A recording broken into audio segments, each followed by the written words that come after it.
Hai các bạn, chào mừng các bạn đến với kênh Đinh Lăng Food and Horror trong chương trình kể chuyện ma hàng ngày ha. Thì câu chuyện ma của ngày hôm qua đó, mình cảm thấy các bạn có vẻ là thích thú cũng như là muốn tìm hiểu hơn về cái nguồn gốc của những ngôi mộ mà do người Hoa ngày xưa họ xây dựng cũng như là để lại. Thì bản thân mình cũng vậy thôi. Sau cái lần chứng kiến sự việc đó thì mình cũng hỏi rất là nhiều, cũng như là tìm hiểu về những cái tục lệ cũng như là cuộc di dân cũng như lịch sử mà khi người Hoa đặt chân đến đất nước Việt Nam mình vào thời điểm đó. Thì khi về đến Sài Gòn thì mình bắt đầu mình nghiệm lại. Thì thời điểm đó thì mình cũng chưa có làm kênh, hay là mình cũng chưa có viết sách, hay là mình vẫn chưa gì hết. Nhất là mình chỉ gặp qua những cái sự kiện đó trong cuộc đời của mình thôi. Cho nên là có một ngày mình ngồi lại mình nghiệm lại những cái sự việc xảy ra khi mà mình đã từng gặp trong cái quá trình mà mình đi lập nghiệp. Mình mới ra đời mình làm ăn thì mình gặp số chuyện, thì mình nhớ lại và mình kể cho các bạn nghe. Thì là như vậy. Những ngày đầu tiên khi mà mình vào nghề thì thực sự ra mình không có điều kiện như là các bạn bây giờ. Thời điểm đó là nhà mình rất là khó khăn, cho nên là mình cũng không có điều kiện để mà vào trường sân khấu hay là bất cứ một cái trường nào dạy về quay phim hay là chụp hình gì hết. Thời điểm đó là mình phải đi bươn chải, mình phải đi bấm màn sân khấu, phải đi giúp việc rất là nhiều nơi. Có những lúc mà mình không có nơi để mình ở, tại vì mà mình muốn theo nghệ thuật, còn gia đình đó thì muốn mình đi theo một con đường nhiều kinh doanh, làm ăn buôn bán hay là đi làm văn phòng. Nhưng mà thật sự cái số phận của mình á không có làm được cái điều đó, thì cho nên là mình quyết định mình bỏ gia đình một thời gian, mình đi lập nghiệp. Thì cũng chính vào khoảng thời gian này mà mình đã được trải nghiệm rất nhiều những chuyện tâm linh, mà khi mà rời bỏ được gia đình đó, ra khỏi gia đình đó, mình mới chứng kiến. Nó làm cho mình cảm thấy nhớ nhà, yêu quý gia đình mình nhiều hơn. Thì Tân bắt đầu Tân kể câu chuyện của mình. Vào thời điểm đó khi mà Tân ra ngoài đường Tân bôn ba, thì buổi tối á, là Tân đi bấm màn sân khấu ở trung tâm văn hóa quận 11. Thì ngày xưa nếu ai mà có biết á, thì người ta gọi là sân khấu 179 chứ không phải là trung tâm văn hóa. Thì sau này á, là ông nội Minh Béo á, là ông đó là sân khấu Minh Béo á. Sau này thì trước Minh Béo nữa nó là sân khấu 179. Thì khi Tân ở đó đó thì Tân bấm màn, Tân gặp được một người anh. Ông anh này một nhạc sĩ cũng có tiếng, thì Tân cũng đã từng kể cho mấy bạn rồi. Thì ông anh này á, ông mới nói là bây giờ nếu như mà muốn có một cái công việc cũng như là đi làm mà không có điều kiện để vô trường như vậy á, thì nên đi học nghề. Thì ông mới giới thiệu Tân cho một cái ông thầy ở quận 6, đường Đồng Đen quận 6. Thì ông này đó là làm về quay phim, đám ma và đám cưới. Thì các bạn biết không, đám cưới thì Tân không cần phải nói rồi, mà đám ma thì hầu như đó là để có được cái job, cái show về cho nơi đó đó, thì thời đó cạnh tranh rất là nhiều. Là đầu tiên á là Tân mới đi cầm cái sắp card visit á, đứng ngay mấy cái nhà xác hay bệnh viện á, để mà Tân phát. Khi mà gia đình của người ta vừa mới có người mất á, là Tân phải vô Tân phát liền. Thì lúc đó người ta đang lúc tan gia bối rối á, người ta không có suy nghĩ người ta lựa ai đâu, người ta sẽ lựa mình. Thì để đem công việc lại. Mà cũng chính vì như vậy mà Tân đã chứng kiến rất là nhiều câu chuyện tâm linh xảy ra trong cái khoảng thời gian đó của Tân, và cho mãi đến sau này cho Tân một cái kiến thức về hiểu biết về tâm linh rất là lớn. Thì có một lần Tân đi quay đám ma cho cái nhà đó là nhà người Hoa. Khi mà Tân nhận công việc á, thì thầy nói là ngày mai mày qua cái địa chỉ đó, ở chỗ đó mày quay lại hết tất cả những cái chuyện đó này kia là cho tao, rồi về nhà tao sẽ dựng lại là clip gửi cho khách. Thì đó là công việc thường ngày của Tân. Cái việc quay đó thật sự ra Tân cũng thuộc tất cả những cái quy trình làm lễ của một cái đám tang người Việt. Người Hoa Tân cũng gặp nhiều rồi, nhưng mà chỉ duy nhất cái lần đó là một lần rất đặc biệt. Nó đặc biệt là vì khi Tân tới đó đó, thì cái người Gia chủ cũng ra gặp mình, họ nói với mình là quay, nhưng mà quay phải 7 ngày. Thì mình cũng khá là khó hiểu nữa. Ủa, thường quay 3 ngày là chôn rồi, hoặc là sau đó thầy quay tới 7 ngày được anh, là quay 7 ngày nó đúng là quay cách hành lễ suốt 7 ngày luôn. Thì cái lúc này đây á, là mình là Tân thấy lạ, thì Tân mới gọi điện về cho thầy. Tân mới nói là thầy ơi, người ta kêu quay 7 ngày á, thì vì mình quay luôn hay sao thầy? Thì thầy mới nói ủa, quay 7 ngày luôn hả? Nói dạ quay 7 ngày luôn, ta nói mình quay 7 ngày luôn. Thế ủa đám ma gì quay 7 ngày mày? Thế thì con đâu biết đâu, thầy gọi thử cho gia chủ nhà người ta coi làm sao, chứ con tới quay người ta nói vậy đó. Thì thầy mới gọi, thì nhà người ta cũng nói. Thì lúc này thầy của mình mới nói là mày ráng mày quay lại đi, tại đây là một tục lệ lạ mà có thể là tao chưa có biết bao giờ. Tại thầy của mình ở quận 6 đa số quay cho người Hoa rất là nhiều, đám cưới người Hoa quay cho đám ma người Hoa rất là nhiều.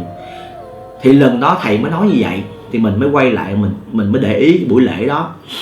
Thì ngày đầu tiên là những người bận áo màu vàng, những người mặc áo màu vàng như pháp sư vậy, họ tới họ niệm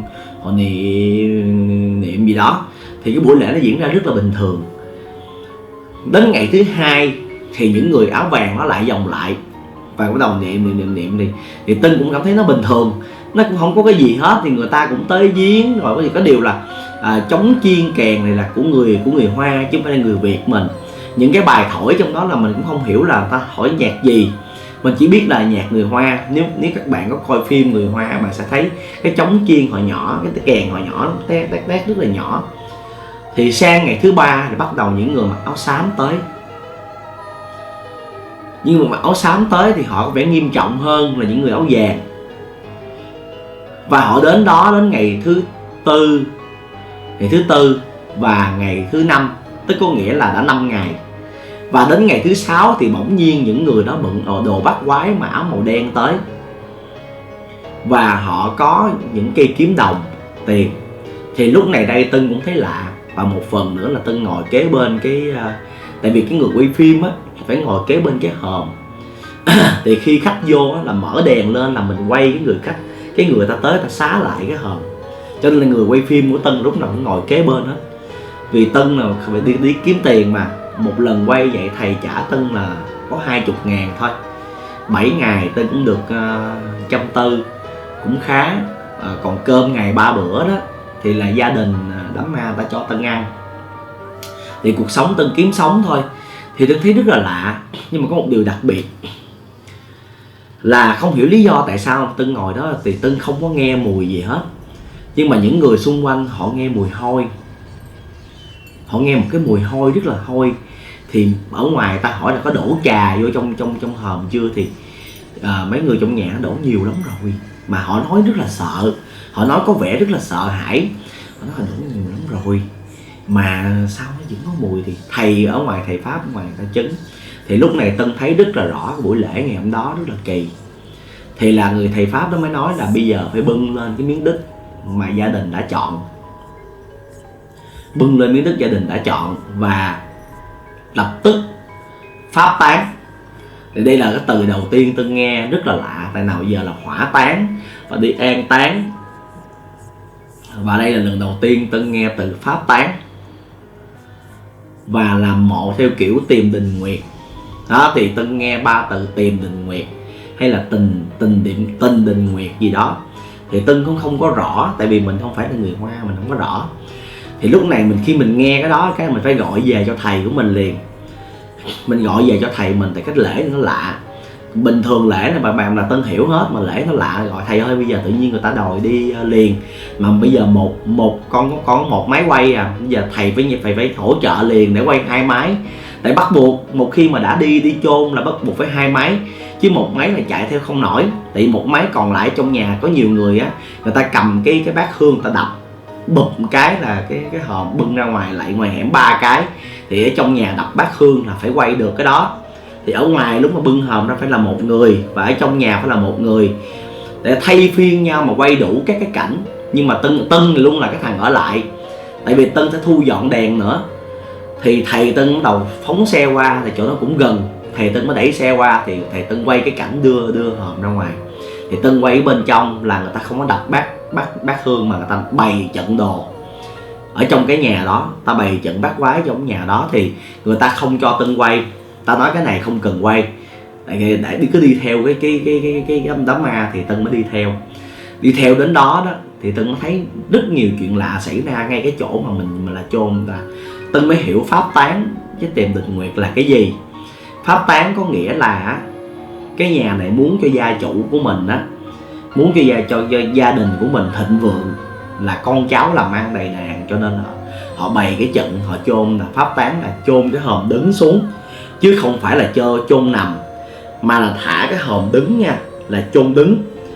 Tìm định nguyệt là ở dưới á, nó phải có một đường nước đi ngang mà nó vừa phải, mà nó phải có một cái khí vận tốt là nó đi ngang là khi lắp lại ở trên cũng phải có một đường nước vừa phải ở trên, là trên dưới phải có nước để mà tạo long, giống như tạo long mạch hay là tạo ra khí vận cho gia đình vậy đó. Thì họ chôn xuống dưới đó. Thì nếu mà như cái người thầy, những người áo đen thầy pháp đó họ nói á, thì đây là một trận đồ khá tốt và tạo cho cái sự hưng thịnh của gia đình này. Nhưng mà lúc này á, cái người thầy pháp tỏ ra rất là lo ngại. Thì khi mà lo ngại như vậy á, ổng chưa có chôn cái hòm xuống, mà lúc đó là mới tới là đặt cái hòm ngang ở ngay cái chỗ chuẩn bị chôn, ta đang đào xuống, ta đang đào theo cái hình vuông thôi để thả cái hòm xuống. Thì lúc này ổng cầm những cái sợi dây thần, những cái người mặc áo đen á, họ cầm sợi dây thần, họ nhúng vô cái hõm hộp mà theo Tân biết, Tân thấy lúc đó là gồm có mực và máu gà.